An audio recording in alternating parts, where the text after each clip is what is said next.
What's up, everyone? Welcome to this day in Phillies Sports History for October 12th, 2024. I'm your host, Jim Montgomery.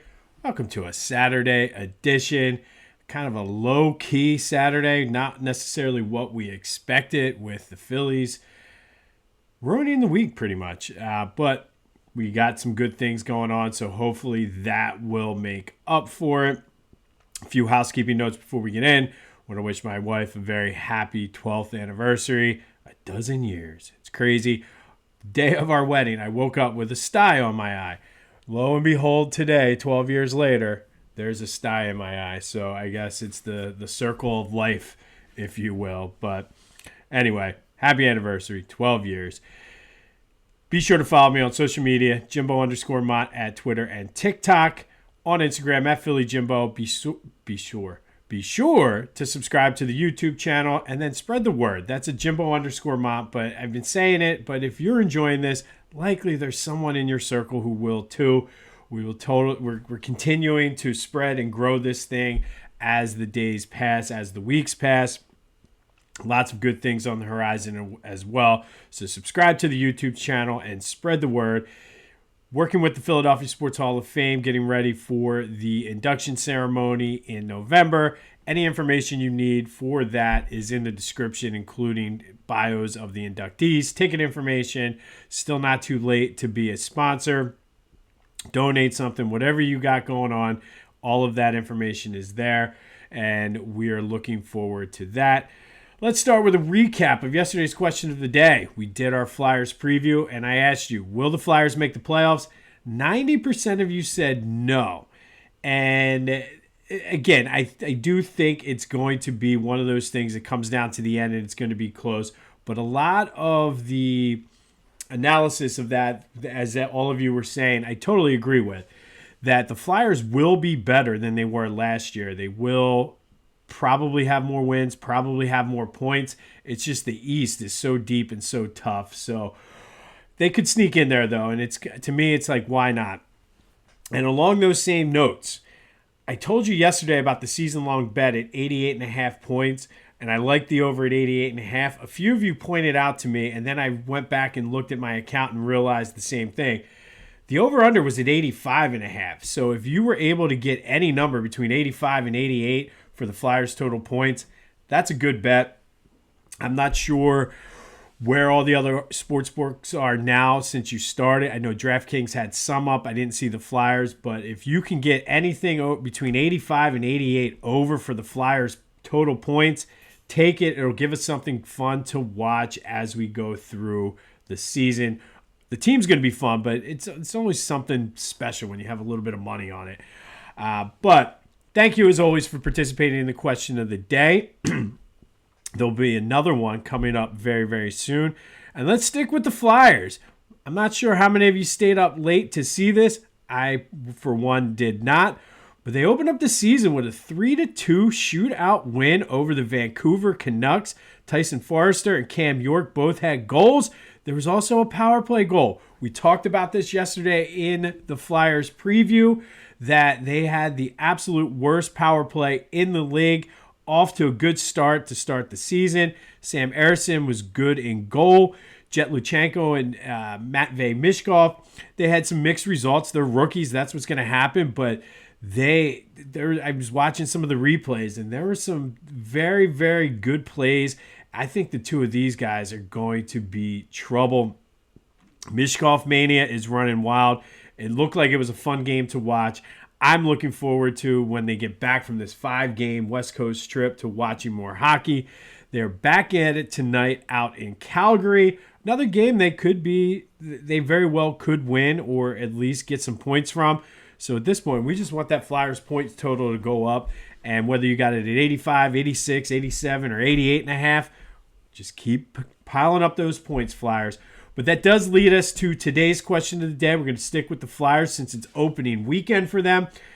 Will you watch more Flyers games this year? I for one, will.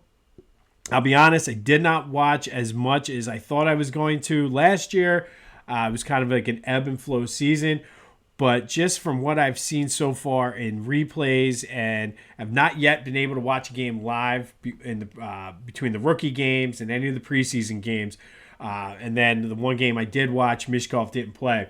But I'm excited to see this dude. And like I went down a rabbit hole the other day before I did the preview, and everybody from NHL scouts to analysts, all kinds of people associated that know a lot about hockey said the same thing, that this dude could be a game changer. So for me, that means I'm watching more hockey. But what about you? Are you watching more Flyers games this year? 267-495-8531 will get you into the Back to the Future voice and text line. Get that, anything else Philly sports related off your chest. Want to still vent and complain about the Eagles or the Phillies even? I meant the Phillies, but we always bitch about the Eagles, so why not? But this is a support group, safe space to get your frustrations out about the Eagles. That's 267-495-8531. And let me know, are you watching more Flyers hockey this year? And hockey is one of those sports where if you actually, in Philly, you're either a Flyers fan or you're everything else, and then you watch the Flyers. But I will say, if you sit down and start watching it, it's a very entertaining sport. And we talked about the Flyers over 85.5 point bet. Betting on hockey is fun too. You can do first period, unders, overs. There was a trend last year that I kind of bet on a little bit, where if a first period went under with certain teams, the second period would go over. So it is fun, but I will be watching more hockey this year. Sixers lost their preseason game to Minnesota, but big picture, that doesn't matter. Paul George and Tyrese Maxey, from what I was able to decipher, seemed like they played well together. Paul George was very aggressive. He led all scorers with 23. Kind of took over the first quarter. Tyrese took over the third quarter. There was no Joe. So the fact that these two guys are able to play well off of each other, and it's going to be key because you're going to have to rest Joe a lot.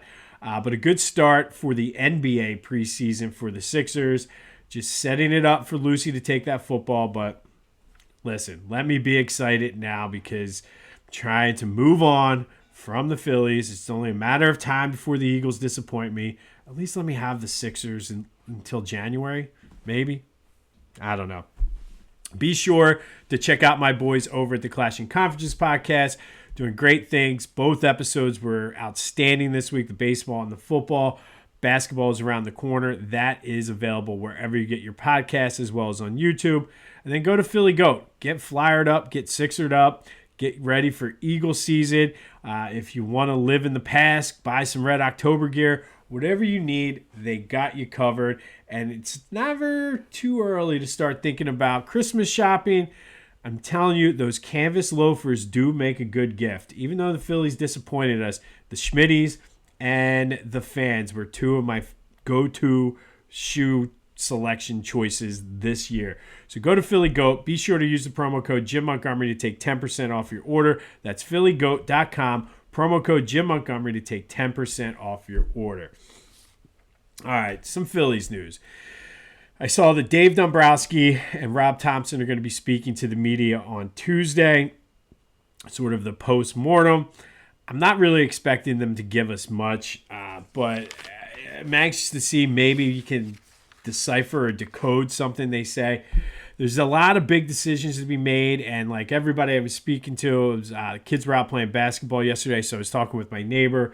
And he's not a Bohm fan, and Bohm doesn't necessarily bother me, but I think Bohm is one of the pieces that you need to look to get rid of. And the problem is they're locked in with so many of the contracts that there's very few opportunities. So I think a lot is going to come down to what John Middleton's willing to spend. Is he willing to go dollar for dollar over the luxury tax to get guys in here?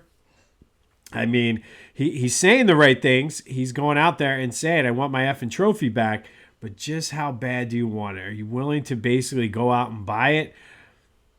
I'm okay with it. And again, it's not my money, but why not? But one thing's for sure, they cannot run it back with the team. They've tried that, and we've seen how it played out. They need some hitters. and not like guys that come in and just try to pound home runs. They need some hitters, a guy I don't know. And I know this is like the extreme exception, but Tony Gwynn comes in my mind. And he's somebody who doesn't strike out, somebody who puts the ball in play, somebody who makes things happen. And I know there's not too many of them out there now just because of the way the game's changed, but you need to sprinkle something in there, man. Because their pitching staff should be solid, especially with some of the young guys coming up. I know the bullpen needs some work, but Andrew Painter should be back in time for spring training off of the Tommy John. John Middleton, it's your move, man. How much can Dave Dombrowski spend? Do us all. Give us all an early Christmas present and say, here's the checkbook. Go do what you got to do. All right, gearing up for the Eagles-Browns tomorrow. Everyone was a full participant in practice. It's the healthiest they've been all season, which is good. No word on whether or not they're going to activate Sidney Brown or not. My sense is they will. I think that allows you to kind of move Avonte Maddox and gives you a little bit more flexibility in the secondary. A.J. Brown spoke to the media, said the hamstring injury was just a freak accident from going too hard in practice. I mean, I don't know. I mean, that's the kind of thing you want to hear from your star player, that, hey, I practiced too hard. Maybe tone it back a little, AJ, so we can have you in the games that mean something. But he's ready to go. I can see him having 2 touchdowns tomorrow. So if he's on your fantasy team, if you bet player props, I really, really like A.J. Brown tomorrow, and I think the offense is going to look much better. Sirianni spoke yesterday too, said he had some good long conversations with Jalen Hurts during the bye week about the team and things like that. So I do feel that when all of the things came up with Jalen and Nick in the preseason and training camp, I think there might have been something there to it. And we kind of saw that at the beginning of the season. So this is now both of them kind of talking about this. Maybe they put it beside them. Maybe we're going to see. I don't know. And again, this could be me just trying to grasp onto something because of the pain from the Phillies. But I believe them when they say things are good, and believe them when they say they're ready to play tomorrow. So we will see. The Browns are very injured. Nick Chubb is not coming back tomorrow. David Njoku will play. They're banged up on the offensive line, though. They're banged up in the secondary. It's laid out on a silver platter for the Eagles. But we'll have our 3 keys to the game and our prediction and bet for the game tomorrow. So stay tuned for that. But things are looking up. If it was the up, down, or sideways arrow, I think the arrow would be pointing up for the Eagles for this week. But we'll get into all of that, the 3 keys, as well as our predictions tomorrow. We're going to stick with the Eagles today, and we're going to go back to 2003. On this day in 2003, the Eagles lost to the Cowboys 23-21. Now, back in 2000, the Eagles went down to Dallas, opened up the game with the onside kick. They recovered it, set the tone for the game. If you remember, that was the pickle juice game. Coming into this game in Dallas, Donovan was dealing with, I don't think it was broken, but it was like a sprained thumb or something, and he had the bandage. He was struggling to throw the ball. The Eagles were 2-2, kind of going through the motions at this point. I think they were still a little bit going through that hangover with losing to Tampa Bay, and then they started the season brutally, losing to the Patriots and the Buccaneers by scoring 10 points total. So Andy Reid, looking to spark the team and maybe give his quarterback a little bit of a boost, said, why not again? Opened up the game with an onside kick on this day in 2003. This time the Cowboys were ready. Randall Williams took it 37 yards for a touchdown. Cowboys were up 6-0 within 3 seconds of the game starting. That is the fastest score to date in NFL history. And to be honest, it's going to be hard to top that. I mean, I remember watching this, and Randall was moving. But the Eagles did battle back. They did run the ball 32 times for 2 touchdowns, but McNabb just struggled with that thumb, went 11 for 26 for 126 yards and a touchdown. Reading the paper, doing the research for this, I think it was Paul Domovich, was calling for him to sit down and take a couple weeks off to rest that thumb. Andy Reid didn't take his advice. McNabb played through it.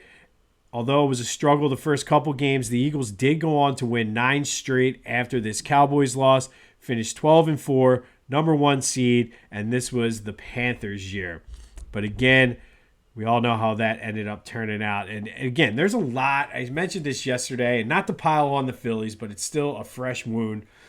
There are a lot of similarities between the Andy Reid, Donovan McNabb era and this Phillies thing we're going through right now. I don't know. I feel like because of what happened with the Phillies, everything's reminded me of the Phillies. It's like going through a bad breakup. But on this day in 2003, Eagles lost to the Cowboys 23-20. Andy Reid attempted an onside kick once again in Dallas to open the game. Randall Williams took it 37 yards for the touchdown. 3 seconds into the game, Eagles are down. That is the fastest score in NFL history. All right, hopefully this is not digging up old wounds for you with the Phillies, but let's go to our Red October, great game in Phillies postseason history. We didn't talk a lot about the 1983 National League champions, but let's go back to Game 4 of the 83 NLCS. Now, going into the NLCS, the Dodgers that year had beaten the Phillies 11 out of 12 games that they had played.